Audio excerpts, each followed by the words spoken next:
Hi friends, welcome to the SB Geography channel, and today we are taking up transport and communication in Indian context. Friends, आपको पता है SB Geography channel पर हम human geography series में कुछ videos upload करते हैं, कुछ फिजिकल जियोग्राफी सीरीज के अंतर्गत वीडियोस आते हैं हमारे, और कुछ हैं जो इंडिया जियोग्राफी सीरीज के अंतर्गत आते हैं। तो आज का ये वीडियो इंडिया जियोग्राफी के अंतर्गत है और ट्रांसपोर्ट एंड कम्युनिकेशन, संचार और परिवहन के बारे में है। Friends, transport and communication is also termed as the lifelines of the economy of a country. किसी देश की अर्थव्यवस्था की जीवन रेखाओं के रूप में भी यातायात और संचार के साधनों को, माध्यमों को गिना जाता है। तो सबसे पहला मूल प्रश्न ये है, व्हाई, क्यों किसी देश की अर्थव्यवस्था की जीवन रेखाएं कहा जाता है इन ट्रांसपोर्ट कम्युनिकेशन लाइंस को। हम जानते हैं हमारे शरीर में भी एक नेटवर्क है, एक रेखा जाल है धमनियों का और शिराओं का, आर्टरीज एंड वेन्स हमारे शरीर में है, जो हमारे इस शरीर को, जो एक जीवित तंत्र है, एक लिविंग ऑर्गेनिज्म है, उसको जीवंत रखती हैं।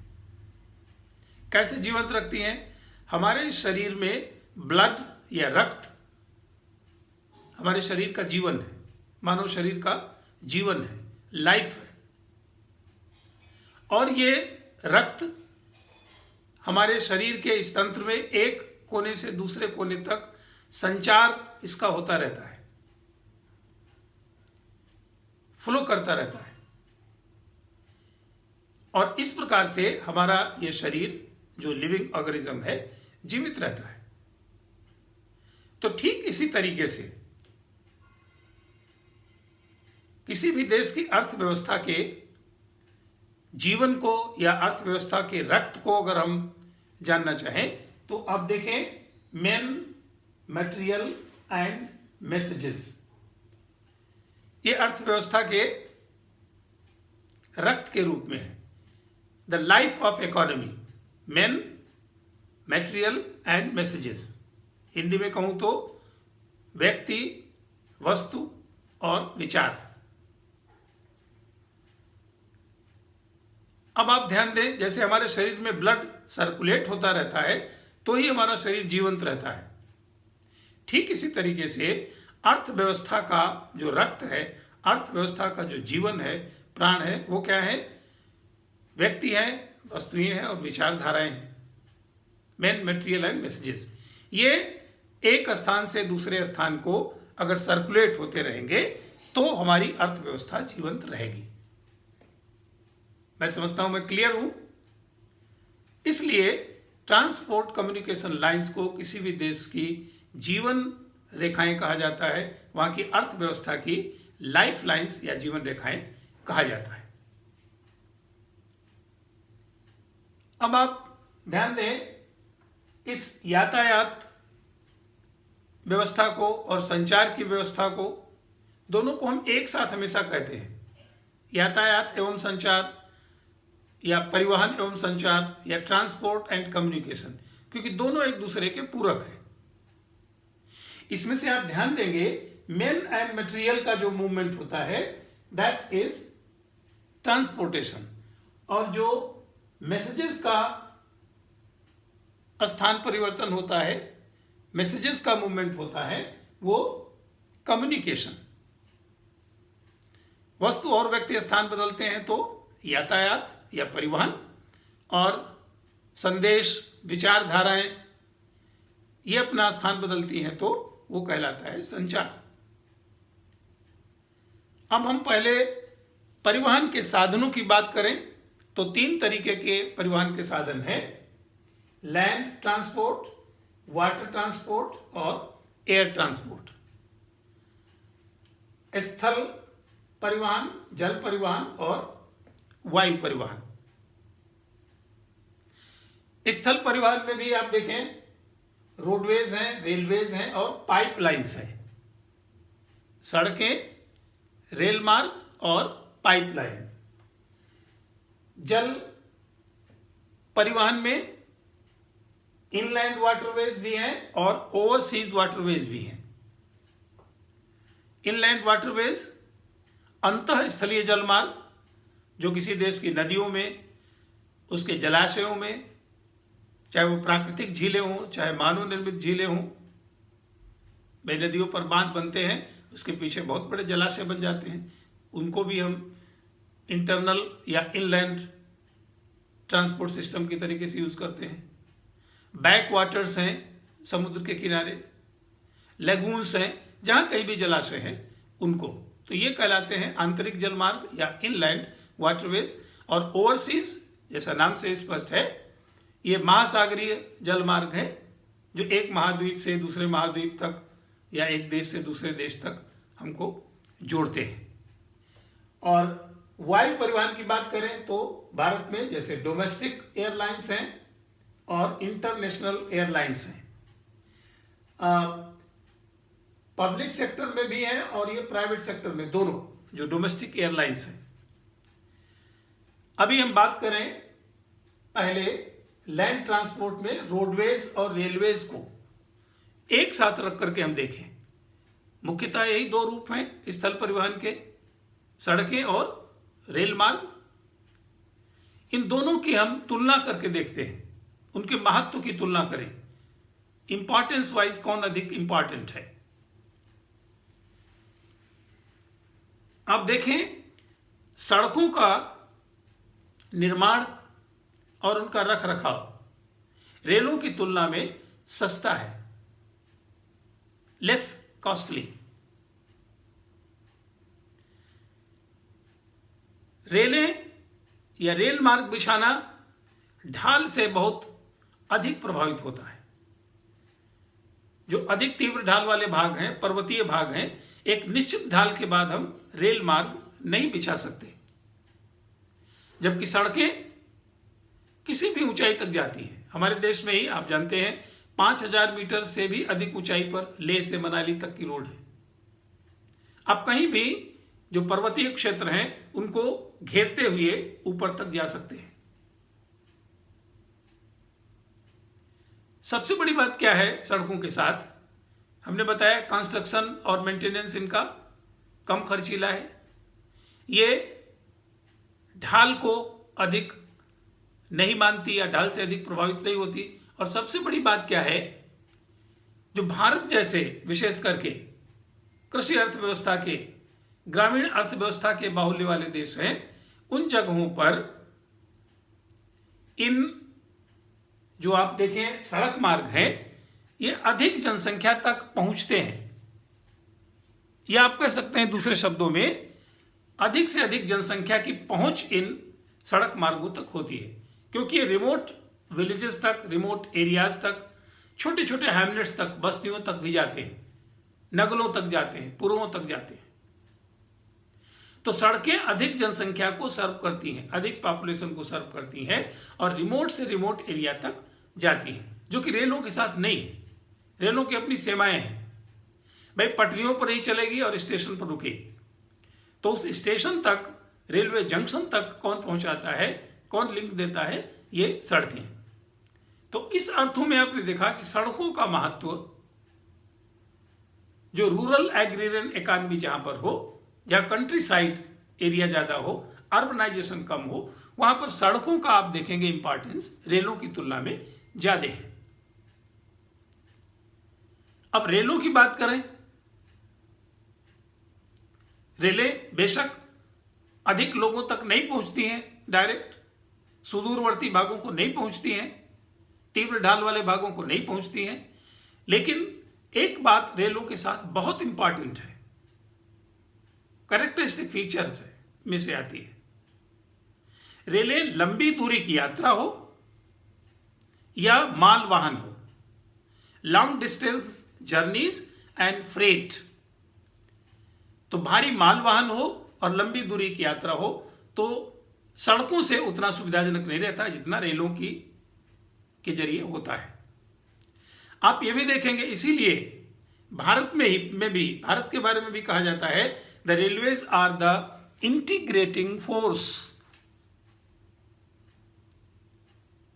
एकीकृत करने वाला एक बल है, एक ताकत है जो दूर दराज के इलाकों को भी, लंबी दूरियों को भी, लंबी दूरी के लोगों को, उनकी संस्कृतियों को, उनके रीति रिवाजों को जोड़ता है आपस में। इसलिए हम रेलवेज को इंटीग्रेटिंग फोर्स भी कहते हैं। तो रेलें लंबी दूरी की यात्रा और मालवाहन के लिए अधिक इंपॉर्टेंट है, जबकि आप कहें सड़कें इसलिए इंपॉर्टेंट है क्योंकि वो अधिक जनसंख्या तक जाती हैं। दूर दराज के रिमोट विलेजेस, भाई तमाम ऐसी जगह हैं जहां पर बहुत निचले इलाके हैं, मार्शी लैंड्स हैं, पानी भरा रहता है, जल जमाव रहता है, वहां भी सड़कें जाती हैं।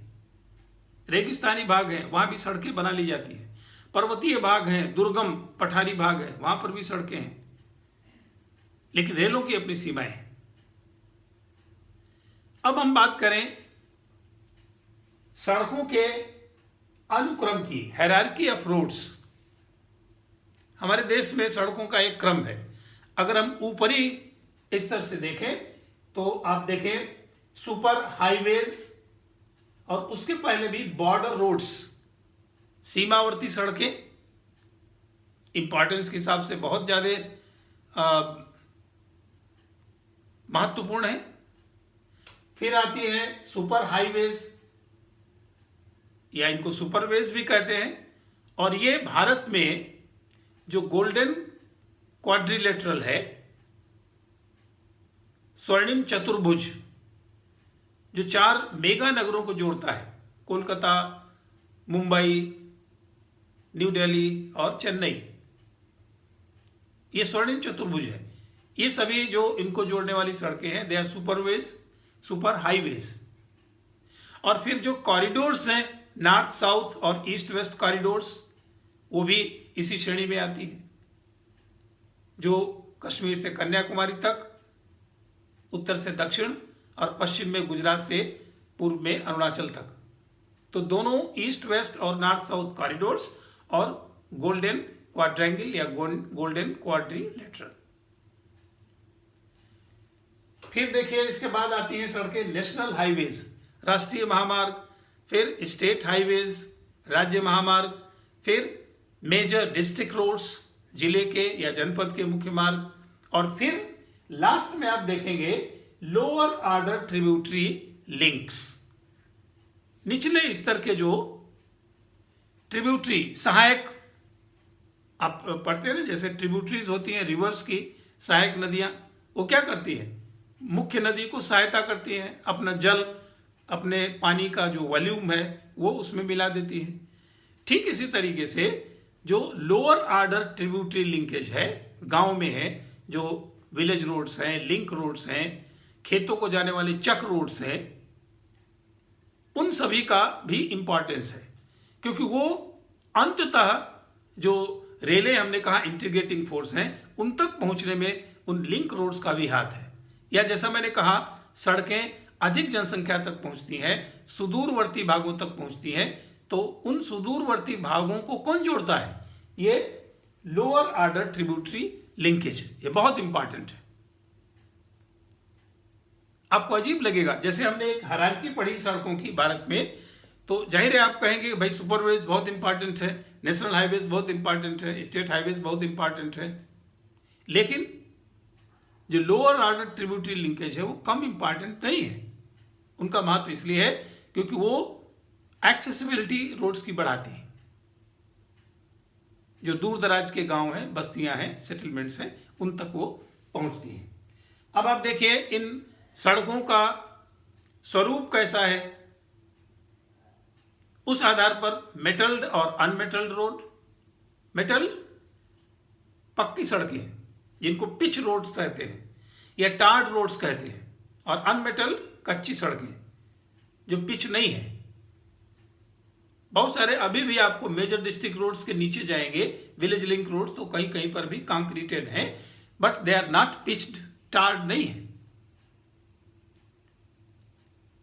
इसी में एक कैप्शन और देखिए आगे, ऑल वेदर मोटरेबल रोड्स। बहुत सारी सड़कें हैं कच्ची हैं लेकिन they are all weather motorable, हर मौसम में उस पर मोटर्स चल सकते हैं, बसें चल सकती हैं, ट्रक्स जा आ सकती हैं, ट्रैक्टर्स आते जाते रहते हैं। इसमें हाथ होता है तमाम रिवर्स और रिवुलेट्स हैं, जो मौसमी नदियां हैं, नाले हैं, उन पर कई बार पुल नहीं होता है तो बहुत निचला होता है। वर्षा ऋतु आती है तो पानी पुल के ऊपर बहता है, तो सड़क चाहे पक्की हो, मेटल्ड हो, तो भी वो ऑल वेदर मोटरेबल नहीं रहती। तो ये जरूरत है, जो रिमोटेस्ट विलेजेस हैं, दूर दराज के इलाके हैं, उन तक भी ऐसी ऑल वेदर मोटरेबल रोड्स होनी चाहिए ताकि हर मौसम में कनेक्टिविटी, एक्सेसिबिलिटी बनी रहे। अब हम बात करते हैं थोड़ा रोड डेंसिटी की, सड़कों का घनत्व कितना है, कैसा है हमारे देश में। अब ये घनत्व हम पर 100 स्क्वायर किलोमीटर्स निकालते हैं। टेक्निकली 100 स्क्वायर किलोमीटर, 100 वर्ग किलोमीटर क्षेत्र में कितने किलोमीटर सड़कें हैं, उनकी बात करते हैं। तो आप देखिए, जम्मू कश्मीर में बहुत कम घनत्व है। क्यों है, अभी हम चर्चा कर रहे थे, वो पर्वतीय क्षेत्र है, दुर्गम भाग है, तो वहां पर बहुत ज्यादा सड़कों का जाल नहीं है, वहां किलोमीटरेज कम है। आपने देखा ना, वहां डेंसिटी है 10 किलोमीटर्स ओनली पर 100 स्क्वायर किलोमीटर्स, जबकि आप देखें मैक्सिमम है केरला में 375 किलोमीटर्स पर 100 किलोमीटर्स, और नेशनल एवरेज 75 किलोमीटर्स का है। तो आप देखेंगे जम्मू एंड कश्मीर में जो पर्वतीय क्षेत्र है, जो दुर्गम भाग है, जहां अंडुलेटिंग टोपोग्राफी है, रफ टेरेन है, वहां पर डेंसिटी ऑफ रोड्स कम है, नेशनल एवरेज से बहुत कम। 75 किलोमीटर्स नेशनल एवरेज है, उससे बहुत कम 10 किलोमीटर ही, और कहीं अधिक है साउथ में, केरला में, जहां 375 किलोमीटर पर 100 किलोमीटर्स। एक चीज और यहां पर बता देनी जरूरी है, जैसे आपने देखा जब हम कहते हैं ना सड़कें हैं, कच्ची सड़कें, पक्की सड़कें, तो सड़क शब्द से हमको आभास कई बार क्या होता है, सड़क माने पक्की सड़क, पिच रोड, टार्ड रोड, लेकिन ऐसा नहीं। सड़क का मतलब केवल मार्ग है, वो बहुत कम चौड़ा खेतों को जाने वाला रास्ता जिसको चक रोड कहते हैं वो हो सकता है, वो बैलगाड़ी का रास्ता हो सकता है, कार्ट ट्रैक। ये केवल स्तर की बात है। जैसे आपने पढ़ा नेशनल हाईवेज, राष्ट्रीय महामार्ग, आप अक्सर देखते हैं NH21, NH2, ये सब लिखा रहता है ना, जो मील के पत्थर है उन पर लिखा रहता है। तो नेशनल हाईवेज कौन से हैं, जो मुख्य राज्यों के केंद्रों को, अर्बन सेंटर्स को, नगरों को, स्टेट कैपिटल्स को जोड़ते हैं। फिर थोड़ा नीचे आएंगे जो स्टेट हाईवेज हैं, SH लिखा रहता है, नंबर्ड रहते हैं। राज्य के महामार्ग, वो राज्य के जो मुख्य नगर हैं, जाहिर है कि डिस्ट्रिक्ट कैपिटल्स सभी मुख्य नगर होंगे, कोई औद्योगिक नगर होगा, कोई सांस्कृतिक स्थान होगा, जिनको ये सड़कें जोड़ती हैं।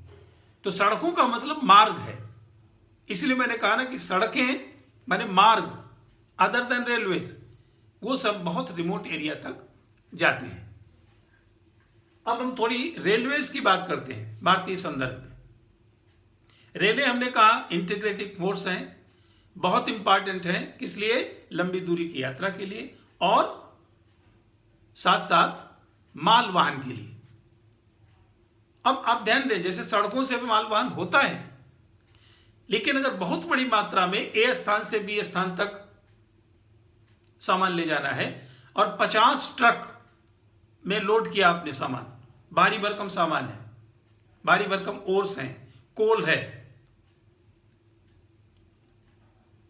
और 1000 किलोमीटर तक जाना है। अब 50 ट्रक चलेगा तो 2-4-10 बीच में खराब होता रहेगा, कोई लुढ़क सकता है, ओवरटर्न हो सकता है, एक्सीडेंट हो सकता है, माने एक साथ वो सब सामान सुरक्षा से नहीं पहुंचता।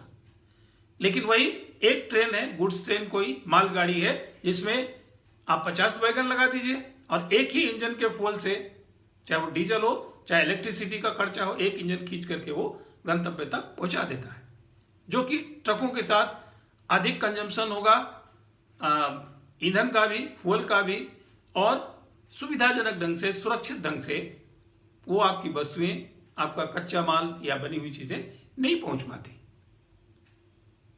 इसलिए रेलें महत्वपूर्ण है। इन रेलों का भारत में 3 गेज है। गेज आमान, पटरियों के बीच की दूरी। एक तो कहलाता है ब्रॉड गेज, चौड़ी लाइन कह सकते हैं, जिसको हम अपनी बोलचाल की भाषा में बड़ी लाइन कहते हैं। फिर मीटर गेज, ये स्वनाम धन्य है, जैसे इसका नाम है मीटर गेज, तो इसमें पटरियों के बीच की दूरी भी एग्जैक्टली 1 मीटर।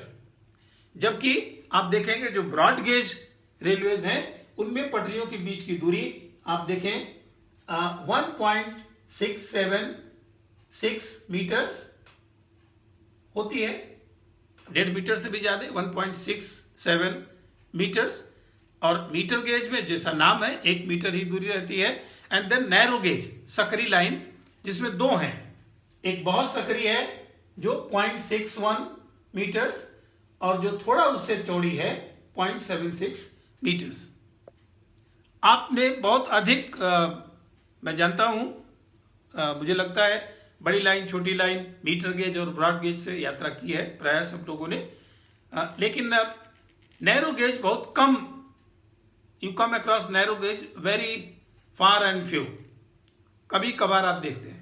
और ये कहाँ होती है? पर्वतीय क्षेत्रों में कुछ टॉय ट्रेन्स हैं, या कहीं कहीं पर जो इंडस्ट्रीज हैं, कोल माइंस हैं, या आयरन ओर इंडस्ट्री है, जहाँ पर भारी भरकम सामान एक जगह से दूसरी जगह ले जाना होता है, तो वहाँ ये इस्तेमाल की जाती है। कहीं कहीं पर तो ये ट्राम वे की तरीके से भी इस्तेमाल होती है, नैरो गेज लाइन्स। एक बात और इन गेजेस के बारे में, भारत में अधिकतर क्षेत्र या अधिकतर जो किलोमीटरेज है रेलवेज का, वो किसका है? ब्रॉड गेज का। और अब जो मीटर गेज लाइंस हैं उनको भी प्रयास किया जा रहा है कि ब्रॉड गेज में बदला जाए।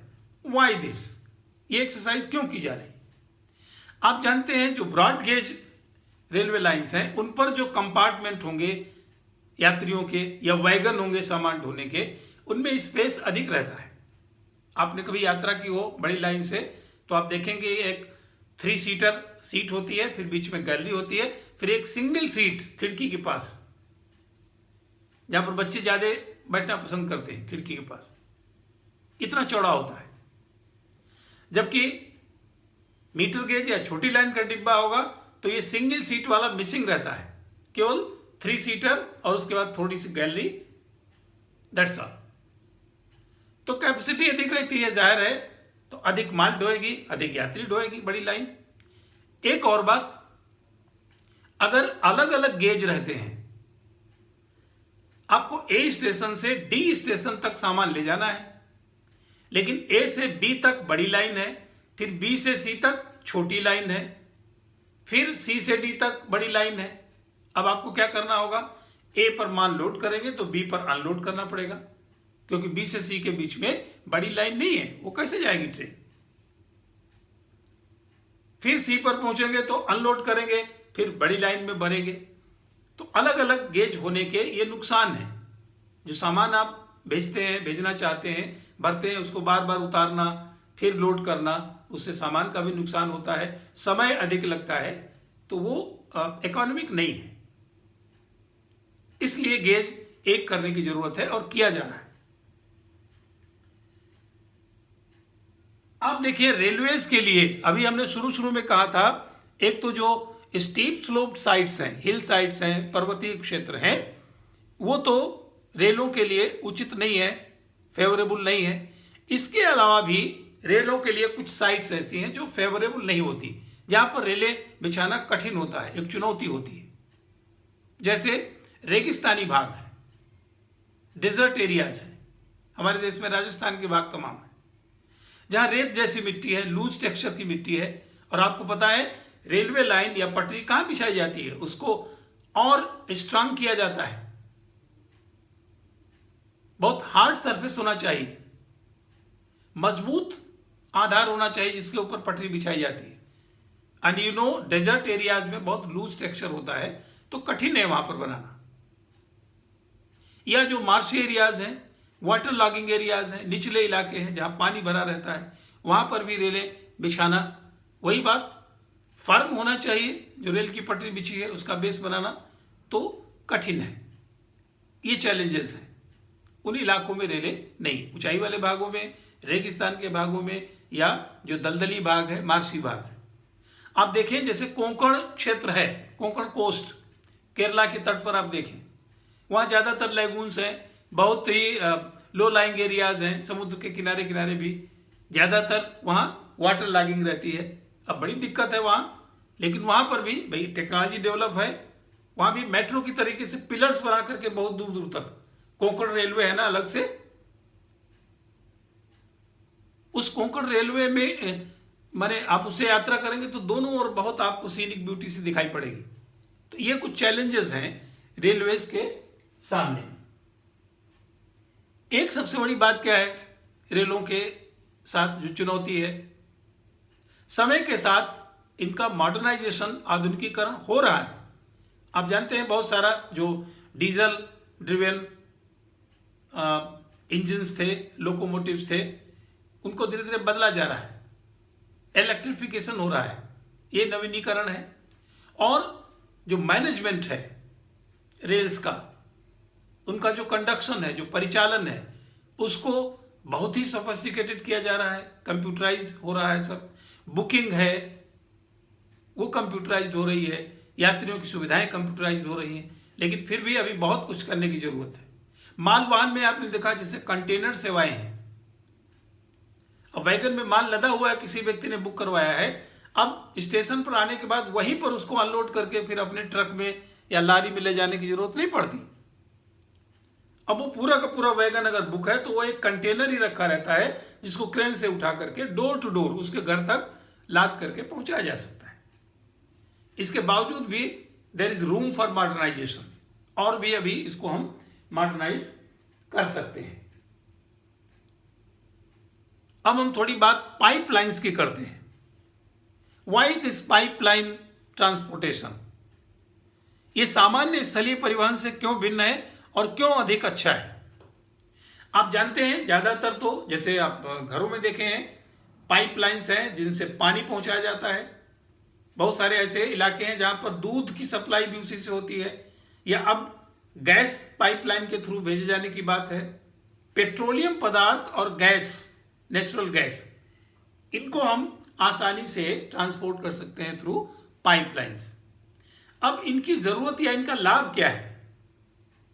जो ट्रांसशिपमेंट में, जो एक जगह से दूसरे ले जाने में लॉस होता है उस पर्टिकुलर वस्तु का, वो, और जो हैजार्डस है, जो डेंजरस है, आपको पता है पेट्रोलियम पदार्थ हाईली इन्फ्लेमेबल हैं, ज्वलनशील हैं, और वो लंबी दूरी तक जाएंगे, टैंकर में भरे जाएंगे, फिर बाहर निकाले जाएंगे पेट्रोल पंप पर, हर बार उसमें से लॉस भी होता है। तो जो ट्रांसशिपमेंट परिवहन के समय जो लॉस होता है और जो खतरे बने रहते हैं, टैंकर उलट जाए, आग लग सकती है, इतना हाईली इन्फ्लेमेबल होता है, इन सब से हम आसानी से बच सकते हैं। और सबसे बड़ी बात क्या है, ये पाइपलाइंस का इंस्टॉलेशन तो महंगा है, नो डाउट। इनका कंस्ट्रक्शन करना, इनको ले करना, बिछाना पाइपलाइन, वो महंगा है, लेकिन एक बार अगर पाइपलाइन डाल दी गई, बना दी गई, सिस्टम क्रिएट हो गया, तो फिर ये जो सामान्य स्थल परिवहन है, रोड का चाहे हो चाहे रेल का हो, उससे ये सस्ता है, काफी सस्ता है। एक बार खाली जो उसके कंस्ट्रक्शन में या लेइंग में खर्च अधिक होता है। इसलिए पाइपलाइन, आजकल क्या हो रहा है, अब तो बहुत सारे जो ठोस पदार्थ हैं उनका भी क्या कहेंगे आप, पल्प जैसा बना करके, जिसको हम कहते हैं स्लरी। जो ठोस पदार्थ हैं, भाई ठोस पदार्थ तो पाइप से कैसे जाएंगे? लिक्विड तो जा सकता है, दूध जा सकता है, पानी जा सकता है, गैस भी जा सकती है, पेट्रोलियम पदार्थ जा सकते हैं, लेकिन जो ठोस पदार्थ हैं उनको भी अब ऐसी हमारे पास टेक्निक आ गई है, उनको स्लरी में बदल देते हैं, गीला कर देते हैं, चिपचिपा कर देते हैं। हिंदी में उसको कहते हैं करदम, कीचड़ बना करके, चिपचिपा सा, थोड़ा विस्कॉस सा, उसको प्रेशर के सहारे एक जगह से दूसरी जगह हम भेज सकते हैं। आप देखिए भारत में 3 पाइपलाइन का जिक्र होता है, बहुत इंपॉर्टेंट है। सबसे पहले तो आप देखिए oil fields of Assam to Kanpur UP. Assam के जो ऑयल फील्ड्स हैं, तेल क्षेत्र हैं, वहां से उत्तर प्रदेश में कानपुर तक पाइपलाइन है, और ये वाया गुवाहाटी, बरौनी, इलाहाबाद, यहां से होते हुए एक बहुत बड़ी पाइपलाइन है। आप देखिए जो तेल शोधन के कारखाने हैं, तेल परिष्करण शालाएं हैं, ऑयल रिफाइनरीज हैं, वो अब कहीं भी आप दुर्गम भाग में भी बना सकते हैं। नहीं तो दुर्गम भाग में कैसे बनाते हैं भाई? वहां ट्रेन जा नहीं सकती, वहां सड़क परिवहन से भी बहुत कठिन है, चक्कर लगा करके पहाड़ी के ऊपर आना पड़ता टैंकर को। तो पाइपलाइन से कितना लाभ है किसी भी दुर्गम भाग में। अब असम के तेल क्षेत्र से सीधे कानपुर जुड़ा हुआ है पाइपलाइन से। दूसरी पाइपलाइन देखिए गुजरात में सलाया स्थान से और पंजाब में जलंधर तक, सलाया गुजरात से जलंधर पंजाब तक, और ये है आप देखें वीरमगाम, मथुरा, दिल्ली और सोनीपत होती हुई ये पहुंचती है जलंधर पंजाब तक। और तीसरी जो जिसका देखिए ये शार्ट में नाम ये बहुत फेमस है, HVJ, H for Hazira, V for Vijaypur और J फॉर जगदीशपुर। ये हजीरा गुजरात में है और जगदीशपुर है यूपी में। तो गुजरात के हजीरा से यूपी के जगदीशपुर तक, और बीच में वाया कहां से आती है? विजयपुर, जो कि है मध्य प्रदेश में, इसलिए इसका नाम है HVJ। तो आज हमने स्थल परिवहन के बारे में, उसकी तीनों विधाओं के बारे में, विशेष करके भारत का संदर्भ लेकर के चर्चा की। Hope you enjoyed. और नेक्स्ट जो हमारा एपिसोड होगा ट्रांसपोर्ट कम्युनिकेशन को ही डिवोटेड होगा, इंडिया ज्योग्राफी सीरीज में ही। उसमें हम लोग जो बाकी के बचे हुए हैं वाटर ट्रांसपोर्ट, एयर ट्रांसपोर्ट, इसकी बात करेंगे और कम्युनिकेशन सिस्टम्स की बात करेंगे। Again I hope you enjoyed this episode. और वो बात मैं फिर दोहराऊंगा अंत में, आप लोग बहुत सिंसियरली, बहुत ऑनेस्टली अपने कमेंट दीजिए। कोई चीज़ें हमसे छूटती हैं, कुछ चीज़ें आपके समझ में नहीं आती है, कहीं किसी तरीके का डाउट्स या कंफ्यूजन होता है, तो your comments are most welcome. आप कमेंट बॉक्स में कमेंट कीजिए ताकि मैं अगली बार और बेहतर ढंग से आपके सामने आ सकूं। Thank you very much.